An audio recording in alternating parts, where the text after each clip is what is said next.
Now, knives can be quite dangerous things.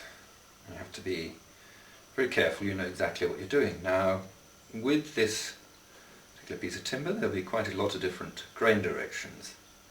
I'm really breaking one rule, and that is by having a knife in my hand as I'm pointing this out to you. Very easy just to cut yourself or nick yourself. Now, one of the standard ways of carving is what your imagination tells you, and that is that you hold the wood in one hand and you do this. Fine, but there are a number of things which can go wrong. You cut your thumb, you cut somebody standing near to you, you can even stab yourself coming back. So the whole thing is about control. Now I call this a chicken cut. Now what a chicken does, it flaps its wings. Yep. So what we're doing here is we're keeping our arms close to our side at all times and doing this. That way, if you hold the knife in one hand and the work in the other, that's all the motion.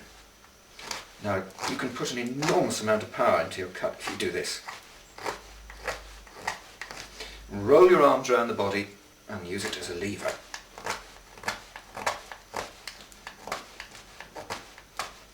The handle sticks in, you can just move it a little bit. There we go. Now, this is quite a hard wood. In fact, this is holly, which has an average density of 56 pounds per cubic foot. Now, to put that in context, oak has 46, that is European oak, so it's quite a lot. Some of the others go up to about 90. Lignum vitae, for instance, is about 90. So you can see where holly comes on that scale.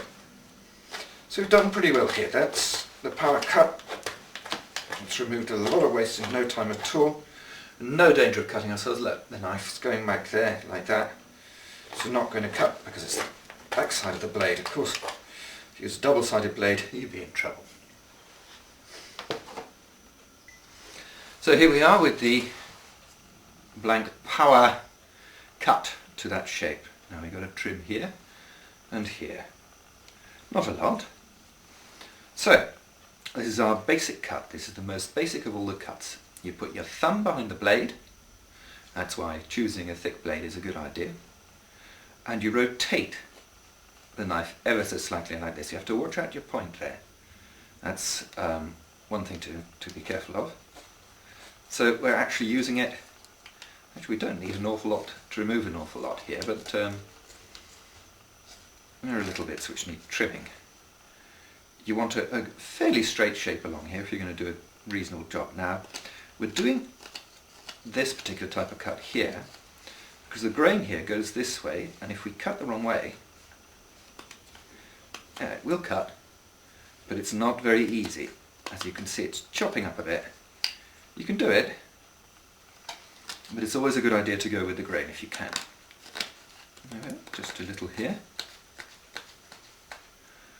And then on the other side to match up. Now again, we have to be very careful of the point there, so a point could easily nick here, so we have it above if we can.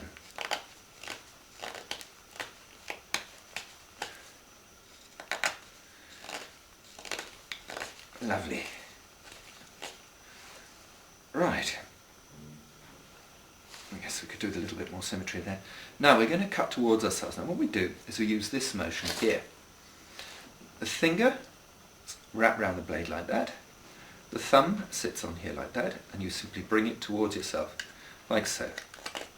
So small little bits like that, and it's all controlled because the handle hits the thumb or a part of your hand first before the blade does. Now we got some reasonable symmetry there, it's not too bad. There's a little bit more off here.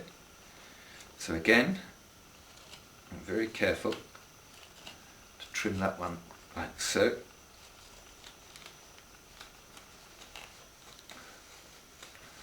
Now we're using the knee as an anvil. So I can do a little bit here. That's lovely. Now what we need to do is round this over And we need to put a little bit on the end here, so a little decoration. So we round them over like this.